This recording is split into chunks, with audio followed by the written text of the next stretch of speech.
नमस्कार विद्यार्थी मित्रांनो, आज आपण 6व्या प्रकरणाला सुरुवात करणार आहोत. विद्यार्थी मित्रांनो, यानंतर आपण 5 प्रकरणांचा अभ्यास केलेला आहे आणि निश्चितच तुम्ही 5व्या प्रकरणाचा स्वाध्याय सोडवलं असेल. जरी सोडवलं नसेल तर तो काळजीपूर्वक सोडवा आणि काही शंका असल्यास नक्की मला कळवा. आता आपण आज 6व्या प्रकरणाला सुरुवात करतोय. प्रकरणाचं नाव आहे द्रव्याचे संघटन. आता विद्यार्थी मित्रांनो, आपण मागच्या प्रकरणामध्ये पाहिलं होतं की पदार्थ हे कशापासून बनलेले असतात, कणांपासून बनलेले असतात आणि आपल्याला वेगवेगळ्या शास्त्रज्ञांनी या संदर्भात केलेलं जे कार्य होतं तेही आपण मागच्या प्रकरणामध्ये पाहिलं होतं. आता या प्रकरणामध्ये आपल्याला की या कणांपासून बनलेले जे पदार्थ आहेत म्हणजे जे द्रव्य आहे तर द्रव्याचं वर्गीकरण आपल्याला या प्रकरणामध्ये करायचं. म्हणजे मुळात द्रव्यांचे गुणधर्म पाहिजे, द्रव्याचं संघटन म्हणजे काय ते पाहायचंय. आता आपण पहिला मुद्दा घेऊया, द्रव्याचे वर्गीकरण. आता द्रव्याचं वर्गीकरण आपण दोन प्रकारे करू शकतो. एक त्याच्या भौतिक अवस्थेनुसार आणि दुसरं त्याची जी रासायनिक संघटना आहे त्यानुसार. बघा, द्रव्याचं वर्गीकरण आपण दोन प्रकारे करू शकतो. पहिलं त्याची भौतिक अवस्थेनुसार आणि दुसरं रासायनिक संघटनेनुसार. आता भौतिक अवस्थेनुसार याचं वर्गीकरण 3 गटामध्ये केलं जातं: स्थायू, द्रव आणि वायू. आता तुम्हाला हे शब्द माहिती आहे, तुमच्या कानावरती नक्कीच ते पडलेले आहेत. फक्त द्रव्याचा आपण भौतिक अवस्था म्हणजे बाहेरून जे तिची अवस्था आहे त्यानुसार आपण हे वर्गीकरण 3 गटामध्ये करतो. आता स्थायू कशाला म्हणायचं, द्रव कशाला म्हणायचं, वायू कशाला म्हणायचं हे तुम्हाला निश्चितच माहिती आहे. स्थायू कशाला म्हणायचं, त्याच्यावर एक निश्चित आकार आहे त्याला स्थायू म्हणायचं. द्रव कशाला म्हणायचं, म्हणून आपण जो द्रवीभूत आहे, बरोबर ना, म्हणजे आपल्या शब्दात अगदी आपल्या ग्रामीण भाषेत म्हणायचं म्हणलं तरी पातळ पदार्थ म्हणजे द्रव. वायू की जे डोळ्याने आपल्याला दिसत नाहीत, ज्यांना कोणताही असा विशिष्ट आकार नाही, ते म्हणजे वायू. आता आपल्याला फक्त एवढंच म्हणून चालणार नाही, आपल्याला एक ठराविक मुद्द्यानुसार स्थायू, द्रव आणि वायू यामधला जो फरक आहे तो फरक आपल्याला समजून घ्यावा लागेल. आता मुळात एक बाब लक्षात घ्या की प्रत्येक पदार्थ कणाने बनलेला आहे, मी मगाशी तुम्हाला सांगितलं. पण मग स्थायूमध्ये, द्रवामध्ये आणि वायूमध्ये नक्की काय फरक आहे, तर बेसिकली कणांच्या मधला एक जो फरक आहे तो नीट लक्षात घ्या. स्थायूमध्ये जे कण आहेत ते कण एकमेकांच्या अतिशय जवळ आहेत म्हणून स्थायू अवस्था आहे.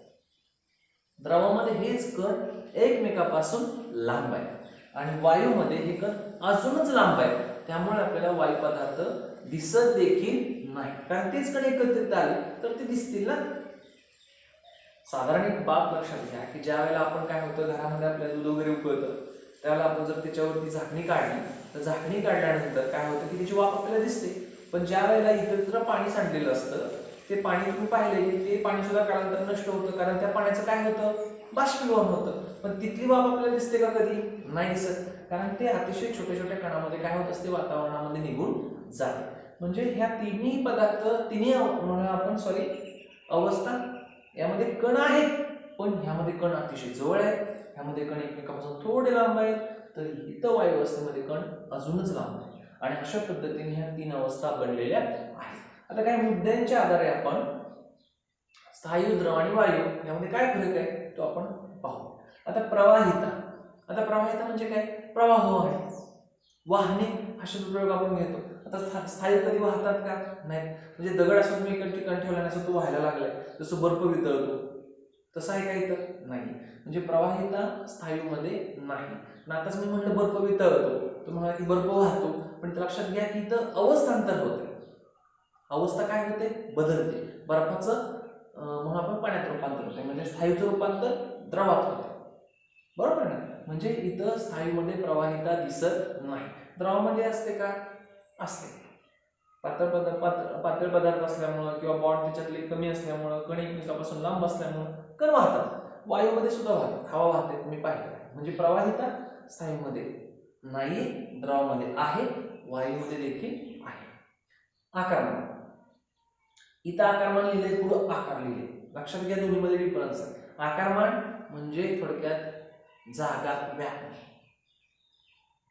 एक ठराविक जागा व्यापणे म्हणूया आपण, किंवा त्याला म्हणायचं आकारमान. आकार म्हणजे तुम्ही जो आकार पाहता तो. आता आकारमान, स्थायूला आकारमान आहे का, आहे. स्थायूला एक ठराविक आकार आहे, स्थायू जागा व्यापतात, म्हणजे स्थायूचं आकारमान निश्चित आहे. तर सगळ्याला आकारमान असतं, पण एक निश्चित आणि अनिश्चित या गटामध्ये आपण बघूया. फिक्स आपण सांगू शकतो की बाबा याला एवढा, याचा आकारमान एवढा आहे, व्यापलेली जागा एवढी आहे. दगडात सुद्धा आपण सांगू शकतो. दगड आपण एखाद्या काय ठेवलं, आले कागदावरती ठेवला आणि आले कागदाच्या भोवतीने दगडाच्या भोवतीने पेन्सिलने केलं तर हा ही एवढी जागा दगड लागतो, म्हणजे त्याचं आकारमान निश्चित आहे.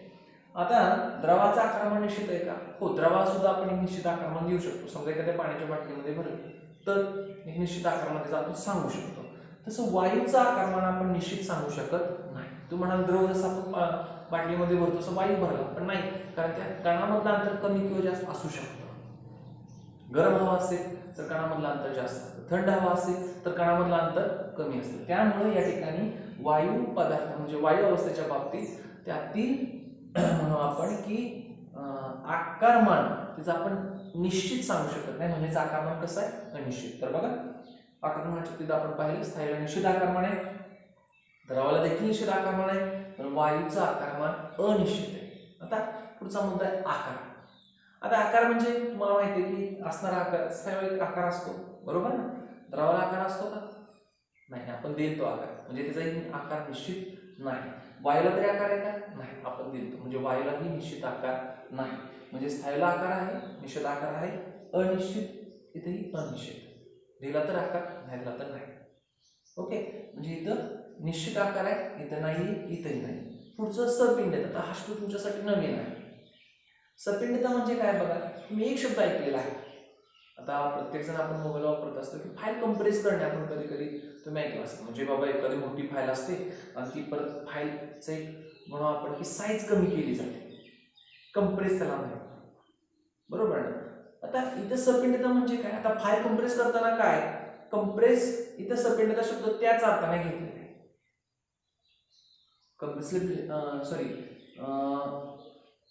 नॉन कंप्रेशन म्हणजेच या ठिकाणी दिलेल्या सपिंडतेच्या विरुद्धार्थी असपिंडता.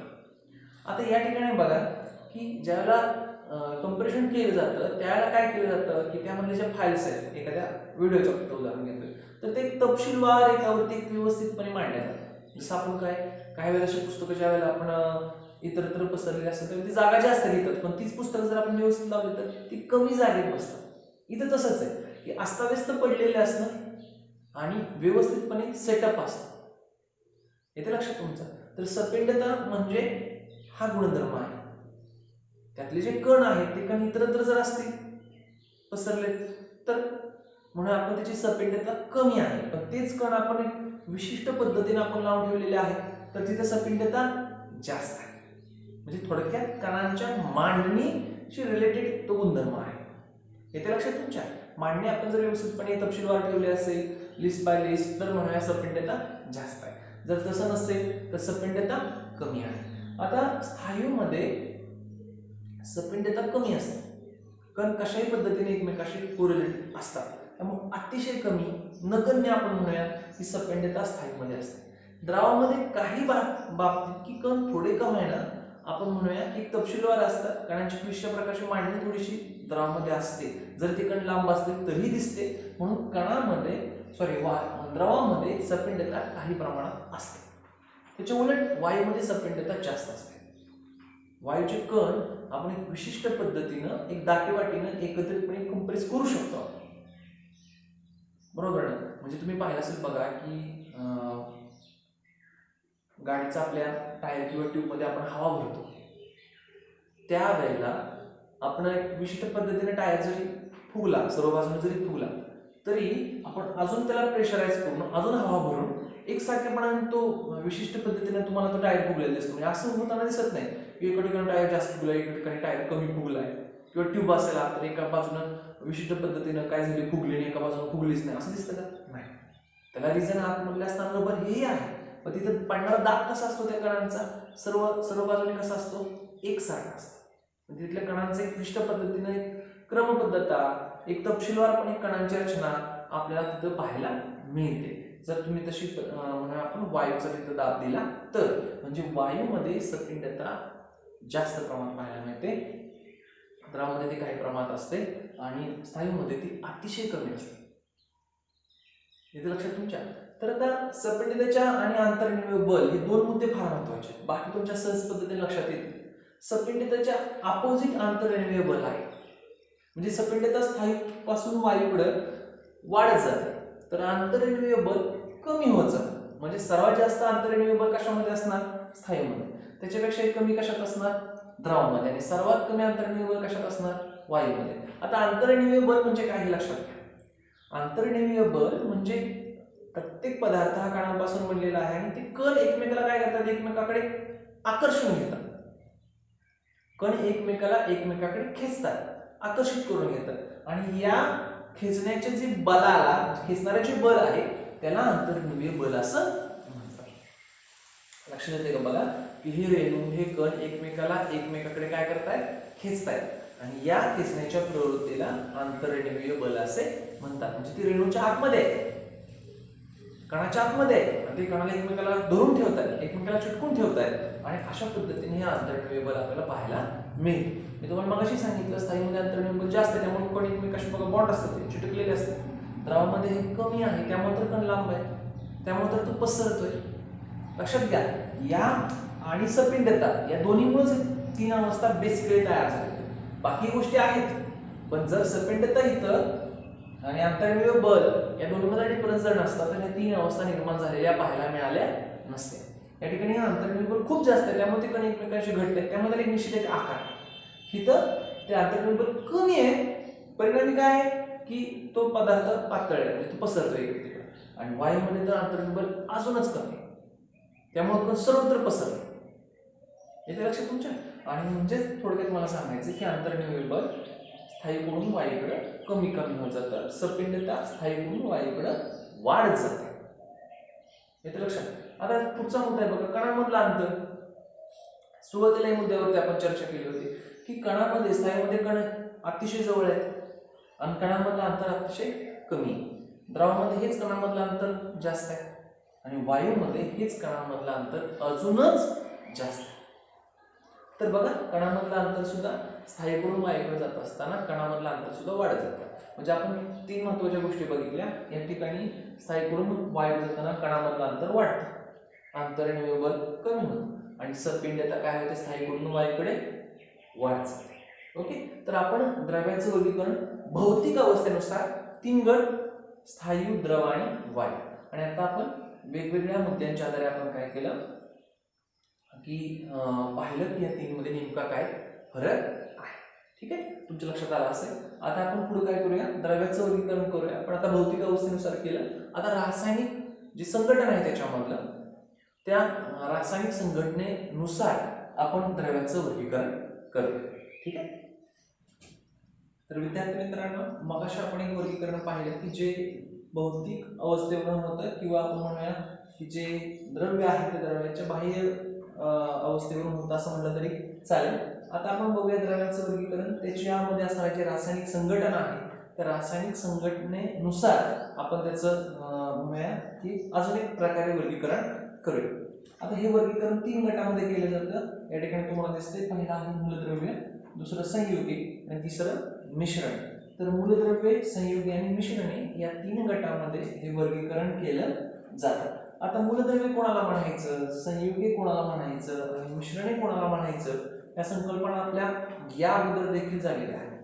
तत्पूर्वी आपण काय करूया की मी तुम्हाला परत एकदा त्या थोडक्यात रिपीट करून सांगतो. आता मूलद्रव्य कोणाला म्हणायचं की जो मूळ स्वरूपात आढळणारा जो पदार्थ आहे त्याला मूलद्रव्य असं म्हणायचं. बघा, निसर्गामध्ये जो मूळ स्वरूपात आहे, म्हणजे जरी आपण त्याचे किती लहान लहान कण केले तरी तोच पदार्थ मिळेल. जसं की आपण सोनं आपण घेतले म्हणतो की सोन्याची किती आपण छोटे छोटे जरी कण केले तरी ते काय राहणार? सोनेच राहणार. बरोबर आहे. म्हणजे त्यापासून दुसरा कुठलाही वेगळा पदार्थ मिळतोय का? नाही. तर थोडक्यात जो मूळ स्वरूपामध्ये आहे आणि जरी आपण त्याचं म्हणूया आपण विभाजन केलं तर अन्य दुसरा कुठलाही पदार्थ मिळत नाही. मूळ पदार्थ त्याला म्हणायचं आपण मूलद्रव्य. मग त्याची संख्या किती आहे, मग निसर्गातले किती, प्रयोगशाळेतले किती, हे आपलं थोडंसं या अगोदरच झालेलं आहे. आता मूलद्रव्य तुमच्या लक्षात आलं असेल की जे मूळ स्वरूपामध्ये आढळतात ते मूलद्रव्य. संयुग, आता ज्या वेळेला दोन किंवा दोनपेक्षा जास्त मूलद्रव्ये एकत्र येतात आणि एकत्र येऊन त्यांच्यामध्ये रासायनिक अभिक्रिया होऊन ही संयुगे तयार होत असतात. बघा, मी काय म्हणलं, दोन किंवा दोनपेक्षा अधिक जी मूलद्रव्ये आहेत ती मूलद्रव्ये काय होतात? एकत्रित येतात आणि एकत्रित येऊन त्यांच्यापासून ही संयुगाची निर्मिती होत असते. जसे की पाणी संयुग, म्हणजे बराच काळ जरी ते लोकांना वाटायचं की मूलद्रव्य आहे पण तुम्हाला आता नंतर समजलं असेल किंवा ऐकले असेल तुम्ही कुठेतरी की पाणी हे हायड्रोजन आणि ऑक्सिजन पासून बनलेलं आहे. म्हणजे त्याच्यातले मूळ पदार्थ कोणकोणते आहेत तर हायड्रोजन आहे, ऑक्सिजन आहे. याचाच अर्थ काय की पाणी हे मूळ पदार्थ नाही. म्हणजे संयुग म्हणजे आपण बघूया की आपण पाहिलं की दोन किंवा दोनपेक्षा अधिक मूलद्रव्यांचा संयोग होतो आणि ही संयोग तयार होत असतात. तर तिसरा घटक आहे मिश्रण. आता मिश्रण कोणाला म्हणायचं की संयुगासारखीच एकत्रित येत असतात. जशी संयुग एकत्रित येतात त्याच पद्धतीनं मिश्रणामध्ये सुद्धा दोन किंवा दोनपेक्षा अधिक मूलद्रव्य म्हणा, संयुग म्हणा, पदार्थ म्हणा सगळे एकत्रित येतात आणि मिश्रण तयार होतात. पण या दोन्हीमध्ये फरक आहे. इथंही येत आहेत, इथंही येत आहेत. पण इथं आणि इथं काय फरक आहे हे थोडंसं लक्षात घ्या. आता संयुगामध्ये जे पदार्थ आहेत त्यांचं प्रमाण निश्चित आहे. पुढे जाऊन आपल्याला डीप मध्ये हा फरक घ्यावाच लागणार आहे. निश्चित आहे पण इथं प्रमाण निश्चित नाही. जसं मिश्रणाचं एक उदाहरण घेतो तुम्हाला, अगदी आपलं एक सामान्य उदाहरण घेऊया की अगदी तुम्ही घरी पिता तो चहा मिश्रण. पण आता पाण्यामध्ये तुम्ही बऱ्याचदा ऐकलं असेल पाण्याचे रेणूसूत्र आहे H2O. एक विशिष्ट प्रकारचा रासायनिक बंध आहे त्याच्यापासून हे पाणी तयार झालं. आता पाणी जेव्हा तयार होते त्याला दोन हायड्रोजन आणि ह्याच्या खाली काही लिहिलेलं आहे म्हणजे एक ऑक्सिजन यांच्या सहाय्याने पाणी तयार झालेलं आहे. तर तुम्ही कुठेही गेला किंवा कशा पद्धतीने जरी पाहिलं तरी हीच संकल्पना तुम्हाला दिसेल. हायड्रोजन 2 आणि ऑक्सिजन 1. पण आता मिश्रणामध्ये असं नाही. म्हणजे तुम्हाला चहा हे मिश्रण त्यातले जे पदार्थ आहेत ज्यापासून चहा बनलेला आहे त्यातले पदार्थ बघा. दूध नाही टाकलं तरी तो चहा आहे, बिना साखरेचाही चहाच आहे, साखर जास्त झाली तरी चहा आहे, नुसत्या दुधाचा केला तरी चहाच आहे, बरोबर ना. म्हणजे मिश्रणामधल्या पदार्थांचं प्रमाण निश्चित नाही. ते सुद्धा पदार्थ एकमेकात एकत्रित येत आहेत पण इथं पदार्थांचं प्रमाण निश्चित नाहीये आणि इथं असलेल्या पदार्थांचं प्रमाण निश्चित आहे. आणि मग अशा पद्धतीनं संयोग आपल्याला पाहता येते. तर आता तुमच्या बेसिक लक्षात आलं असेल की मूलद्रव्य कशाला म्हणायचं, संयुगे कशाला म्हणायचं, मिश्रणे कशाला म्हणायचं. उदाहरणं अजून बरीच सांगता येते. मूलद्रव्याची तुम्हाला उदाहरणं माहिती आहेत की सोने असेल, चांदी असेल, लोह असेल, शिसे असेल, ऑक्सिजन आहे, नायट्रोजन आहे, अशी मूलद्रव्य आहेत. संयोगाचं उदाहरण आपण घेऊ शकतो तुमच्या फार जवळचं उदाहरण म्हणजे पाणी, दुसरं मीठ आहे. अशी कितीतरी उदाहरणं फेरस ऑक्साईड असेल किंवा कॉपर सल्फेट असेल, अशी कितीतरी संयुग आहेत. मिश्रणाची उदाहरणं तुम्हाला म्हटलं कुठलाही खाद्यपदार्थ घ्या तो मिश्रणामध्ये, लाकूड आहे, दूध आहे, ही हवा आहे, बरोबर ना. ही सगळी काय आहेत मिश्रण आहे. आता आपल्याला एक काही मुद्द्यांच्या आधारे आपण ह्या तिघांच्या मधला फरक समजून घेऊ. जसं मगाशी आपण बघितलं होतं की स्थायू, द्रव आणि वायू यामध्ये मुद्द्यांच्या आधारे आपण बघितलं की काय फरक आहे. त्याच पद्धतीने आपण काही ठराविक मुद्द्यांच्या आधारे या तिन्हीमधला फरक बघूया. आता पहिला मुद्दा लिहिलेला घटक पदार्थ. आता जर आपण मूलद्रव्यामध्ये पाहिलं तर एकच पदार्थ घटक पदार्थ आहे, एकच. जो घटक पदार्थ समजा सोने असेल तर सोन्यामध्ये एक ठरलेला घटक पदार्थ म्हणजे तो सोने तोच. घटक पदार्थामध्ये काही बदल आहे का? नाही. संयुगामध्ये घटक पदार्थ एकापेक्षा जास्त आहे बघा. मूलद्रव्यामध्ये घटक पदार्थ तो स्वतःच, दुसरा काही नाही. संयुगामध्ये घटक पदार्थ जास्त आणि मिश्रणामध्ये घटक पदार्थाचं अनिश्चित आहे, जास्त असतील कमी असतील, बरोबर ना. लाकूड मी तुम्हाला म्हणलं मिश्रण आहे, लाकडामध्ये असलेले पदार्थ वेगवेगळे आहेत, त्यातल्या घटक पदार्थांची काही निश्चिती नाही, त्यामुळे लाकडामध्ये फरक आहे. जसं मी तुम्हाला म्हटलं की सोने तुम्ही कुठेही गेला जगामध्ये तर ते एकच पदार्थ मिळते. हा, सोन्यामध्ये तुम्ही इतर पदार्थ मिसळले तर ते सोने राहते, ते सोन्याचं काय झालं संमिश्र झालं. अजून ती पुढे संकल्पना आहे आपल्याला छोटीशी, तर ते सोने नाही. म्हणजे जे आपण म्हणतो डुप्लिकेट वगैरे त्याच्यामध्ये इतर पदार्थ मिसळले जातात पण मूळ सोने हे वेगळं. तर या ठिकाणी बघा की मिश्रणाच्या बाबतीत मी तुम्हाला म्हटलं की लाकडांच्या मध्ये सुद्धा डिफरन्स आहे. काय डिफरन्स आहे? कारण त्यातल्या पदार्थाचं प्रमाण एकसारखं नाही, पदार्थ वेगवेगळे. तर घटक पदार्थ मूलद्रव्यामध्ये तो स्वतः आहे, संयुगामध्ये एकापेक्षा जास्त असतात तर त्यांचं प्रमाण निश्चित आहे. मिश्रणामध्ये घटक पदार्थांच्या काही निश्चितता नाही. लक्षात. रेणूची रचना. आता ज्यावेळेला मूलद्रव्याचा रेणू असतो समजा ऑक्सिजन O2 आपण म्हणतो, ओके. O2 म्हणजे ऑक्सिजनची किती अणू? 2 म्हणजेच रेणू. अणू आणि रेणू यातला फरक आपण या अगोदर पाहिला. अणू ज्यावेळेला एकत्रित येतात तर त्यांच्यापासून रेणू बनतो. आता मूलद्रव्याचा जो रेणू आहे त्या रेणूची रचना कशी असणार? सर्व रेणू एकसारखी, कारण एकाच ह्याच्या आहेत ना. त्यामुळे सर्व रेणू एकसारखे, त्यांच्यातला बॉन्ड जो बंध आहे रासायनिक बंध तो सुद्धा एकसारखा असणार, खाली मुद्दा येणारच आहे. पण इथं या ठिकाणी रेणू सर्व रेणू कशा असणार मूलद्रव्यामध्ये एकसारखे. संयुगामध्ये रेणू एकसारखे असतील का? नसते. पण आता जर तुम्ही हे H2O चा जर रेणू घेतला आणि मग कुठेही दुसरीकडे गेला तर H2O चा रेणू घेतला तर तो एकसारखाच असणार, एकसारखाच रेणू या ठिकाणी तुम्हाला असणार. हा म्हणजे रेणूमध्ये विविधता आहे, म्हणजे ऑक्सिजनचा रेणू वेगळा, हायड्रोजनचा रेणू वेगळा, पण रेणूमध्ये रेणूची जी रचना आहे ती रेणूची वर करण्याची रचना आहे ती सगळीकडे एकसारखी आहे. पण अंतर्गत रेणूमध्ये तुम्हाला वेगवेगळे फरक म्हणजे बदल दिसून येतील. दोन रेणू एकत्र येतील पण रेणूंची रचना संयोगामध्ये एकसारखीच तुम्हाला पाहायला मिळेल. आता मिश्रणामध्ये मुळात रेणू ही संकल्पनाच नाही म्हणू शकत आपण, त्यामुळे रेणूची रचना एकसारखी वगैरे किंवा आपण म्हणलं जरी रेणू घेतलं तरी रेणू तर रेणूची रचना एकसारखी असण्याचा काही विषय नाही, कारण तिथं असलेल्या पदार्थाचं प्रमाणच निश्चित नाही, त्यामुळे बाकी संकल्पना किंवा बाकी गोष्टी इथं लागू पडत नाही. आता यानंतर पुढे बघा रासायनिक बंध. आता रासायनिक बंध म्हणजे ज्यावेळेला मूलद्रव्यामध्ये तो एकच पदार्थ असतो त्यामुळे त्याच्यामध्ये बंध असण्याचा काही विषय नाही, पण संयुगामध्ये रासायनिक बंध असतो, एक बॉन्ड असतो, ज्या बॉन्डमुळे ज्या बंधामुळे हा हायड्रोजन हा ऑक्सिजन एकत्रित आलेला असतो. आपण मागच्या प्रकरणामध्ये बघा हे पाहिलं होतं, इथे H2O आहे, ऑक्सिजन तुम्हाला आठवत असेल तर बघा की ऑक्सिजन मध्ये संख्या किती असते? 8 असते, बरोबर. पहिल्या ह्याच्यामध्ये 2, दुसऱ्या ह्याच्यामध्ये 6. मागील घटक लक्षात घ्या, म्हणजे त्याला 2 स्थिर होण्यासाठी अष्टक पूर्ण होण्यासाठी 2ची गरज असते. त्यामुळे 2ची गरज असल्यामुळे हा 2 ऑक्सिजन तो घेतो, 2 अणू तो घेतो किंवा 2 इलेक्ट्रॉन घेतो, अणूपेक्षा इलेक्ट्रॉन शब्द जास्त ॲक्युरेट झाला, 2 इलेक्ट्रॉन तो घेतो. तो 2 देणारा कोण असतो? हा हायड्रोजन, बरोबर. हायड्रोजनकडे एकच असतो म्हणून, त्यामुळे त्याला 2 दिले तर तो स्थिर होतो किंवा दोन्हीच्या सहाय्याने एकत्रित बॉन्ड तयार करतो, म्हणजे ह्याला 2 5 झाल्यामुळे 4 हा स्थिर होतो, त्याच्याकडे काहीच नाही राहिलं हा स्थिर झाला. म्हणजे इथं हा रासायनिक बंध आपल्याला पाहायला मिळतो. तर रासायनिक बंध तुम्हाला संयुगामध्ये पाहायला मिळतात. मग 2 असतील, 2 पेक्षा जास्त असे बंध असतील आणि यातून ही संयुग तयार होत असतात. आता मिश्रणामध्ये रासायनिक बंधाचा काही विषयच नाही, त्यांच्यामध्ये कोणताही रासायनिक बंध आढळत नाही. तर बघा आपण मूलद्रव्ये, संयुगे, मिश्रणे हे आपण द्रव्यांचं वर्गीकरण 3 गटामध्ये परत केलेले आहे. मागशी एक केलं, आता एक केलं. आता कशानुसार केलं? तर रासायनिक संघटनेनुसार केलं. आणि मग 3 मूलद्रव्ये, मूळस्वरूपात आढळणारे, संयुगे 2 किंवा 2 पेक्षा अधिक मूलद्रव्यांचा संयोग, मिश्रणे पदार्थ एकमेकात मिसळले की मिश्रण तयार होत असतं. आता त्याचं आपण काही म्हणून आपण मुद्द्यांच्या आधारे यामधला फरक पाहिला. घटक पदार्थ तो स्वतःच घटक पदार्थ असतो. मिश्रणामध्ये घटक पदार्थ संयुगामध्ये घटक पदार्थ कोणते?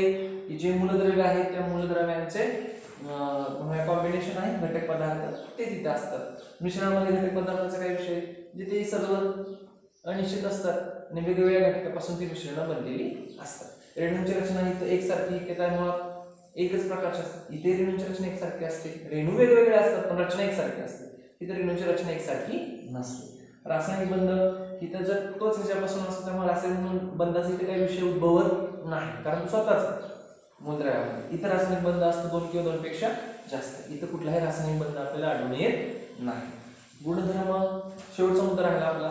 आता गुणधर्म बघा की इथं गुणधर्म म्हणजे थोडक्यात आता मूलद्रव्यांच्यामध्ये की गुणधर्म बदलण्याचा काही विषयच नाही, म्हणजे सोनं इथून तिथून सर्वत्र सारखं.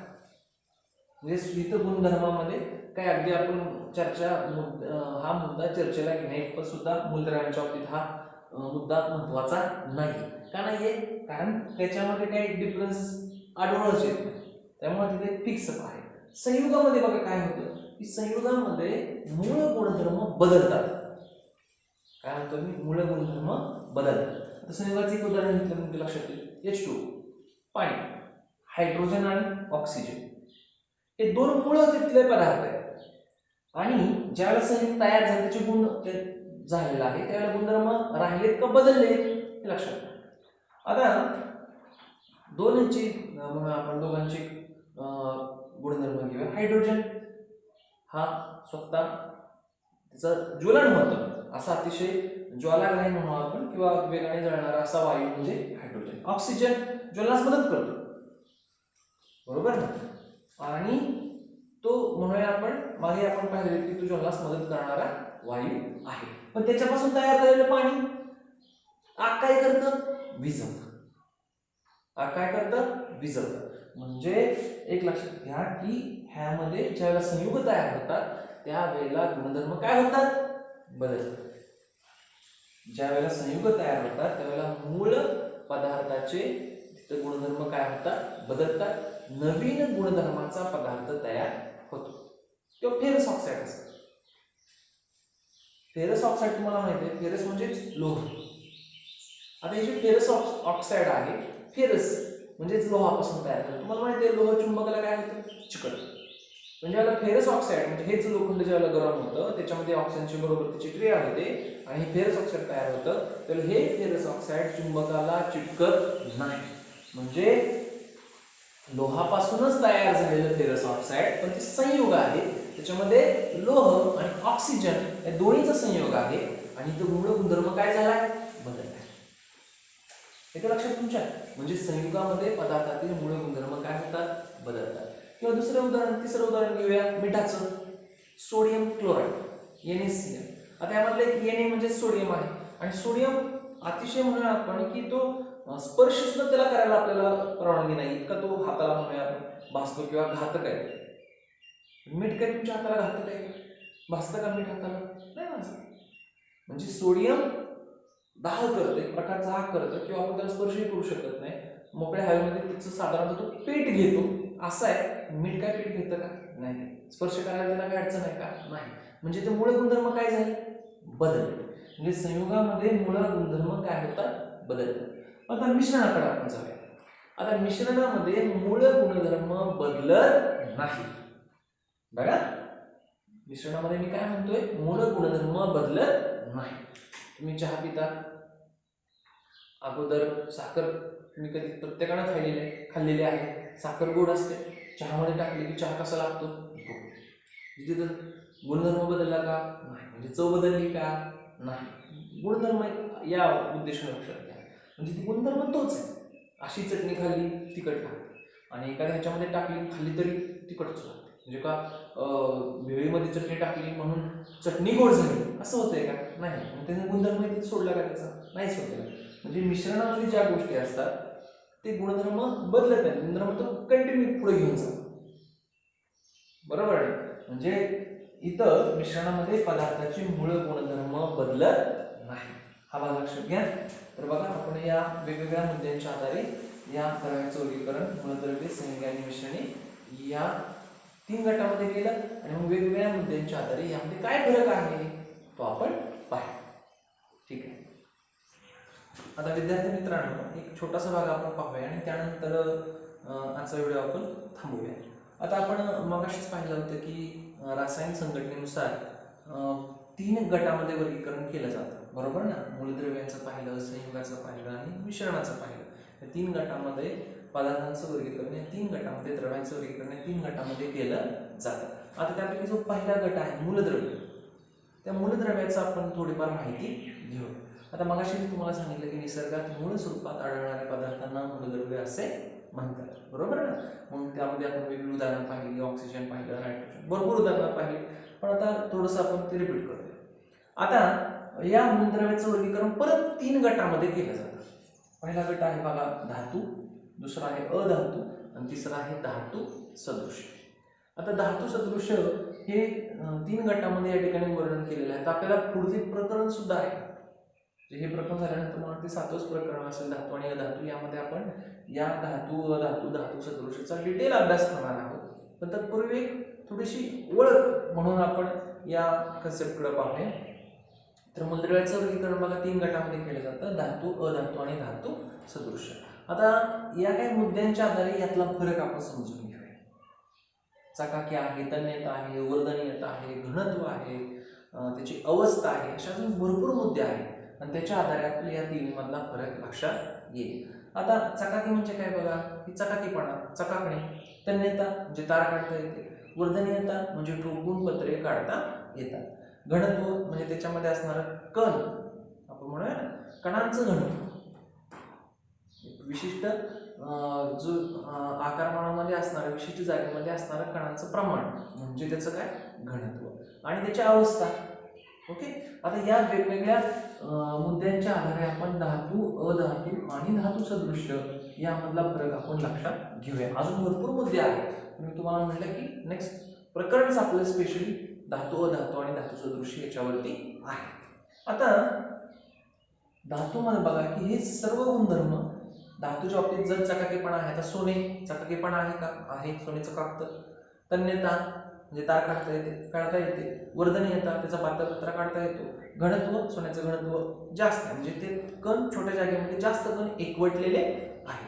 विशिष्ट आकारमानामध्ये म्हणून आपण की असणाऱ्या द्रव्यांचं प्रमाण इथं म्हणजे थोडक्यात घनत्व आणि अवस्था. साधारणतः जे धातू आहेत ते साधारणतः स्थायी अवस्थेमध्ये असतात, साधारणतः, कारण त्याला काही अपवाद आहे. आता अधातूच्या बाबतीत बघा एक उदाहरण घेऊया. ओके, शॉर्टमध्ये आपण घेऊया उदाहरणार्थ कार्बन. इथं आपण धातूचं उदाहरण घेतलं सोने, चांदी घ्या, लोह घ्या. आता अधातूच्या बाबतीत आपण घेऊया कार्बन. आता कार्बन तुमच्या लक्षात येत असेल, काळपट पदार्थ हा कार्बन. ते लक्षात नसेल तर कोळशामध्ये कार्बन असतो हे लक्षात घ्या. कोळसा अधातू असं मी म्हणत नाही, कोळशामध्ये कार्बन असतो हे लक्षात घ्या. आता चकाकीपणा कोळशाला आहे का? नाही. तन्यता म्हणजे जर कोळसा, जर आपण म्हणूया कोळशामधला कार्बन जर आपण ठोकला तर त्याच्यापासून तार काढता येईल का? नाही काढता येणार. वर्धनीयता नाही, ठोकून पत्रा काही तयार करता येणार नाही त्या कार्बन पासून आपल्याला. घनत्व आहे का? नाही. आतमध्ये तो म्हणून आपण की काय आहे की एक प्रकारचा ठिसूळ आहे, म्हणजे घनत्व देखील नाही. अवस्था, आता साधारणतः अधातू आहे, आता मी कोळशाचं उदाहरण घेतलं, कार्बनचं उदाहरण घेतलं, तो ठीक आहे. पण कार्बन डायऑक्साईड आपण जर म्हणलं किंवा फॉस्फरस म्हणलं, ऑक्सिजन म्हणलं, हे सगळे वायू रूपामध्ये, म्हणजे जे अधातू आहे ती सामान्यतः वायू, काही द्रव अवस्थेमध्ये, मात्र स्थायू अवस्थेमध्ये अधातू कमी असतात. तर कार्बनचं उदाहरण घेतलं, ह्या बऱ्याचशा गोष्टी इथं अधातूमध्ये दिसणार नाही.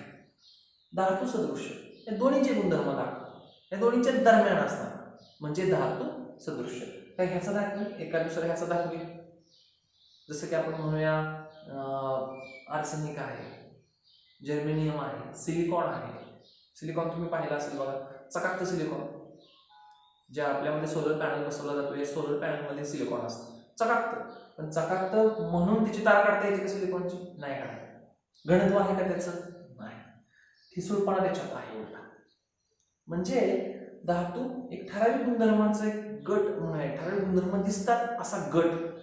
अधातू एक गुणधर्म दिसत नाहीत असं म्हटलं तरी चालतंय, पण एक विशिष्ट गुणधर्म असलेले गट असं म्हटलं तरी चालतं. धातू सदृश्य या दोन्हीचे गुणधर्म दाखवणार, हे दोन्हीचे दरम्यान, एका दुसरा धातूचा, एका दुसरा अधातूचा. तर बघा विद्यार्थी मित्रांनो, आपण गुणधर्माचं वर्गीकरण केलं, थोडं शॉर्टमध्ये आपण घेतलं कारण नेक्स्ट प्रकरण आहे म्हणून. तर धातू, अधातू आणि धातू सदृश्य या तीन गटामध्ये आपण मूलद्रव्याचं वर्गीकरण केलं. तर विद्यार्थी मित्रांनो, आपण आज भाग पहिला पाहिलेला आहे या प्रकरणाचा. दुसरा आपण पुढील आठवड्यामध्ये पाहूया. तत्पूर्वी आधीमध्ये ज्यावेळेला तुम्हाला वेळ मिळेल त्यावेळेला काय करा, या प्रकरणाचा अभ्यास करा, वाचत चला. तुम्हाला पुस्तकं मिळालेली आहेत, PDF फाईल तुमच्याकडे आहे, अशा वेळेला वाचत चला, म्हणजे तुमच्या काही शंका असेल तर त्या शंका दूर होतील. ठीक आहे, आपण परत दुसऱ्या भागामध्ये भेटूया. धन्यवाद.